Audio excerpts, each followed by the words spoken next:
Nah, how y'all doing? It's a quick mess I want to get off my chest, and I definitely wanted to break down something that I'm seeing going on in media that I don't see many people making this correlation to. And there's times where I'm watching, I'm reading, and I intake certain information, and it makes my spirit a little unsettled. And the only way I found ways to come to terms or to come to peace with it is to make videos as such or to go and speak. So many people that follow my platform, if you're new, I first ask that you subscribe, like this channel, know that there's gonna be times not only will I hold podcasts, but I make certain social commentary statements on what's going on within the political climate. And one of the things I've recently seen was this meeting that Trump held with different oil and gas companies. And it was shocking to me because it reminded me of the quote that says that it's important for us to understand our history so that it don't repeat itself. And what I'm making this video to speak to is that I believe that we are seeing certain things take form today that is a mirror image of what we have seen in the past. And many people are not making this correlation to help the new generation or my generation start to understand how it is that today has become what it is today, but also how we are starting to see what is taking form today being repeated based on what we understand of what we have been through and fought through. You know what I mean? And I'm going to make it make more sense as I get into the video. But before I even get into it, what I want to start with is a quote from a book called How Europe Undeveloped Africa by Walter Rodney. It's a book that was introduced in Syracuse University when I took my first African American Studies course as a graduate student. Right? No, actually during my senior year. And it was with a professor called Horace Campbell. And he asked us to read the book. At the time, I didn't fully understand the book. And one of the things I'll say to that is that there's times where you have to sow the seed or you have to, they say never, amongst swan. Never cast your pearls among swan. But what I want you to know is there comes a time when you do need to cast pearls among swan. What I mean by that is there's a time when you must give people a certain amount of information at a time where they may not fully understand it, knowing that one day that information will one day hold some form of significance and they will come to a time period where they need it. And why I'm saying this because when I first was informed or instructed to read the book How Europe Undeveloped Africa, I ain't gonna lie, when I was reading it, it didn't make no sense to me because at the time I was a little lost. I just didn't see Africa in the context of which I've come to see it today. And there's a quote I want to start with, then I'm getting into the conversation. So the quote is, it says, in a way, undevelopment is a paradox. Many parts of the world that are naturally rich are actually poor, and parts that are not so well off in wealth or soil and of soil and subsoil are enjoying the highest standards of living. And it says the bourgeoisie economics in this question do not give a historical explanation, nor does it consider that there is a relationship of exploitation which allowed the capitalist parasites to grow fat and impoverish the dependencies. And I'll be honest, that's a mouthful in itself, but that gives a glimpse into what I want to talk to today. And I'm going to start by first saying or speaking to what happened in 1884. Which is what he's also speaking upon, Walter Rodney, which is the partition of Africa. Some people call it the scramble of Africa, other people call it the Berlin Conference. And what happened in 1884 is that 14 European nations, as well as the United States, was invited to the table to decide how they're going to divide Africa. And they call it partitioning. And they divided Africa based on the minerals and who wanted to get ownership over the land. And then they went in and they had to conquer and divide. They tried to go in through force, but they lost many wars, and that's a story that they don't tell. But eventually we got to a time period where they did successfully partition Africa through conquering and dividing, and the way they did that was through psychology. They got some civilizations that wage war with others, dividing. That's why you have the Hutus and the Tutsis, and all in Rwanda, and different things that's went on, but that was embedded during that time period. And what I'm bringing this up, this partition of Africa, because one, we often don't talk about it through in history classes. We talk a lot about what happened when it came to partition of Palestine. We talk about the creation of Israel. We talk about the Holocaust, but we don't talk about the Holocaust or the different forms of injustice African Americans have faced throughout history, and the Black Holocaust and the things that occurred during this time period of history. Right, so in 1884, the Berlin Conference happened, and it was a partition of Africa where they divided the land. And the reason why I'm bringing this up, because what I'm starting to understand, and I'm seeing something happen that's very much familiar, is what's happening in Venezuela. And the reason why I'm saying that, because I need us to understand that the system of imperialism, or what we call capitalism, or if we want to just call it a domination, right? But we're going to say imperialism for this sake.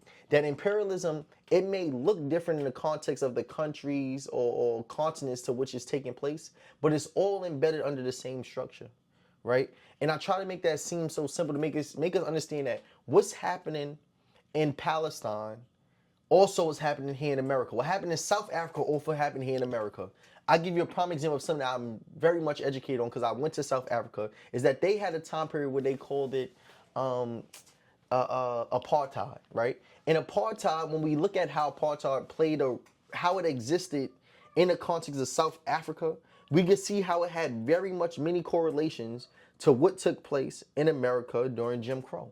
When we look at what happened during the Holocaust, we know that Hitler studied America and the segregation or the injustices that it did to African Americans, right? So we start to understand that the system of imperialism, it may look different, but it is the same system, but how the system exists in the context of its environment looks different, but it's all a part of that same system.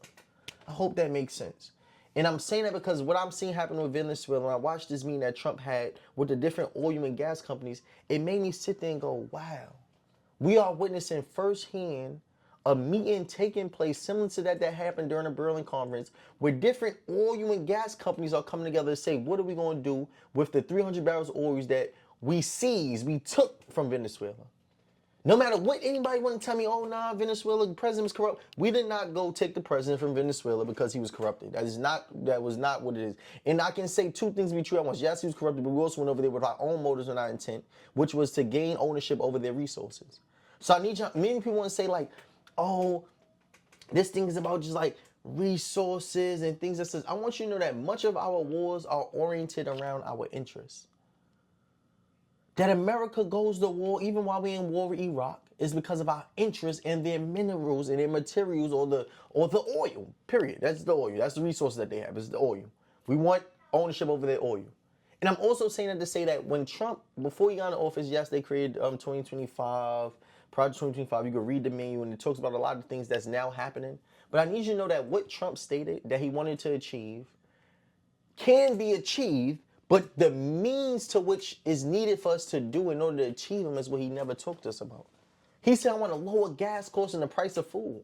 But he never, ever educated the public on what has to happen in order for that to take place. For that to become a reality, what I have to do. So what I want you to know is that it's possible that we can get lower gas prices, get lower prices in food. But what is needed for us to achieve that goal is what we often don't talk about. And I love to break down this thing up like zero emissions. We say, let me break it down, y'all. And I don't want to go too fast, so I apologize. But I'm trying to educate us in the best manner that I can. I understand that not a lot of people know what's going on. So even when I'm speaking, I have to be cognizant that sometimes people that's on the other end of this video may not understand what I'm talking about. So I'm trying to say that as Americans, right, because I'm in America, just to let y'all know, that we hear certain goals our country has, but we never ever question what comes at the expense of our ambition, right? Or if we say, prime example, by 2030 we want to have zero emissions. That's the goal. But we never question what do we need to do in order to cut down the emission of gas. What's needed? Let's say we want to do EV, right? We want to go everything electric. When we think about how do they create Teslas, for example, they need lithium ion batteries. Then we think of what is needed in lithium ion batteries, cobalt. Where does cobalt come from the Congo. So now we're seeing this interconnected system of oppression in order to meet our goals that must take place. We have to exploit the people in the mining fields of the Congo in order to first get the cobalt that's going to be used to build the lithium ion batteries that's then going to be used to power Teslas. So in order for us to reach the goal of zero emissions, we have to first get rid of gas, cars that need gas in order to fuel itself. But in order to do so, it goes down this chain of exploitation which leads us back into the Congo. But we never think about that. We just think of the goal. We say we want to do zero emission, but we never know what that comes at the expense of. And what I started to notice that when you become conscious, you begin to question, what is it that your luxury, what is it that your wealth comes at the expense of? So when we think about Trump and his goals and the new administration of zero emissions, lower down the prices of gas, we have to first own oil. In order for us to do so, that means we must acquire the oil that's needed. So I want us to know that the reason why we went to kidnap Venezuelan president is because we wanted their oil. And then if I break it down, the list of the top countries with the largest reserves of oil, the first one is Venezuela. The second one is Saudi Arabia. The third one is Iraq. The fourth one is Canada. And the fifth one is Iran. And if we think of that list, 3 of the 5 have to be Middle Eastern countries. And then it makes me question, why is it that we depict all Middle Eastern countries to be terrorists? But then I have to ask a question to y'all because I don't know the answer. I want to know, why haven't we waged war with Saudi Arabia? We picked battles with Iran and Iraq. But I don't really see us beefing with Saudi Arabia. And I just wonder, like, those are 3 of the Middle Eastern countries that I named out of Venezuela and Canada. It's like, I don't know why we ain't start beef with them. I want somebody else to answer that question in the comments for me. But I'm saying that all to say is that we are seeing firsthand what has happened during the Berlin Conference. They partitioned Africa, happen right now with Venezuela when it comes to how we're going to divide the oil that we now have ownership over. And I don't see many people speaking to it. Rather, I see us encouraging us to invest in stocks. And what stocks will begin to benefit during this time period of not just war, but having ownership over the barrels of oil. And I made this video because I want us to become more conscious, and that's my whole goal, y'all. It's like, how do we start to utilize our platforms as scholars, as those that are informed, to inform others? Because throughout history, there's always been this battle for black people to gain ownership over their media, over their images, and the distribution of how we are seen in the context of the world. But what I've come to understand is that I'm living during a generation where we have ownership over our platforms, or the ability to create our own platforms. But then my question becomes, what are we going to use our platforms to do?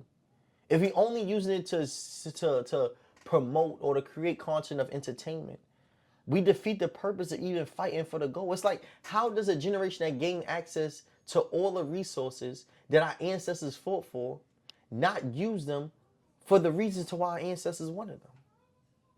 And the reason why the shift became, and the intent to why we want the platform change, is because of knowledge itself. And knowledge in a global context. So I have to use my platform to educate us, because I believe we live in a time where we have the most resources, but we lack the most education of self. In a global context of how this world works. So when we think of imperialism, I have to first acknowledge that the United Nations did acknowledge that the enslavement of African Americans was the gravest crime against humanity. That's an applause. I'm not too sure what that'll lead to, right? But it just makes me question that. It's like, what comes at the expense of goes into understanding the system of imperialism and knowing that the imperialism system, it may exist different in the context of different countries, but it all has the same motives, which is to find ways to extract the most amount of profit. And it makes me think of a quote by Shirley Chisholm that says, when morality comes against profit, seldom profit loses. And what I want to encourage those that's watching this video is to prioritize people over money, y'all. We all live during a time people become more materialistic. People say as long as it makes money, it's like, it doesn't matter what you're doing to gain the money. We just emphasize the importance of getting money, but never the means to how we get it. And all means don't always justify the ends. Getting the bag don't always justify how it is that you went about getting it. And I want us to question that, y'all. The moment we become a generation or a race or a society, people that no longer question our society and our wealth, we become very much more an accomplice to our murderers and an accomplice to all the engraved injustices that's happening on behalf of our country that many people think we stand in solidarity with as citizens of America, that's deemed to be, or that's deemed or seen as a democracy. And I'm trying to see how I want to end, because I could keep going, y'all, but I just wanted to make sure I got that message across, to be more attentive to what's taking place in Venezuela, and knowing that we are seeing what happened in Africa in 1884 happen today. And I don't want us to ever question no more, like, what is it that Martin Luther King, Malcolm X, our ancestors did today? Because it's not to say those ancestors would have become who they were in the context of today for many of the lifestyles that they left. Like, Malcolm X was first Detroit Red in the clubs with strippers selling crack to his people all above. That lifestyle is much more promoted as something that's of honor in our generation through our music, through our hip hop, through our media. So it's not to say that he would have even joined Nation Islam, which many people may not recognize as an organization to take and know about. So it's not to say that he would have even went through the rehabilitation through in prison to become a part of Nation Islam, to become the Malcolm X we know today. So I can't say that or question what is it that our ancestors would have done today, but I have to ask us, what is it that we're going to do today? With the resources that we have today, with the knowledge that we have today, not only seek to be educated, but also know that there comes a time period where you're going to have to stop reading and become that change you want to see. So I just had to make that video, get that message off my chest, and I hope those that view it, subscribe to this channel, comment, join my village. You can buy a shirt on my website, Voice. This is where I encourage us to use our platforms to not just educate other people, but to refuse to be silenced. Because if today is not the right time to start speaking our truth, when is? And if we don't start to speak our truth, use our platform, social commentary, we cannot blame those that are ignorant. We say that a large part of black people are being portrayed as athletes and entertainers. We get mad at athletes and entertainers for not standing on business. But what we ought to do is find ways to educate them. Use your platform to do it, y'all. I'm no longer in the game of just talking. It's how do we build? And this is me building. So join my community. I put it in the bio. It's a school account. You could join that. We're going to have ongoing conversation. I break down these videos. I do Zoom calls all above to build my village. But I'd love to see us start just informing each other. Any books, any comments y'all have, anything y'all want to recommend to me to read up on, let me know, bro. Y'all been recommending books. I've been reading them. I've been buying them all above. And I just look forward to building this village, y'all. And I'm in the video there's want us to understand again that a lot of things that have happened in history, for those that understand the history, is starting to take shape today. And in order for us to put it into, we have to become the change that we want to see. No longer can we be in the mindset of reminiscing on the past. I believe what Mark Carney said, that he said, what he said, nostalgia is not a strategy. He said old times will not come back and we ought not to mourn them. For nostalgia is not a strategy, y'all. We have to become that change you want to see. And I'm in there. So voice, I look forward to y'all joining the community. Let's build. Love y'all.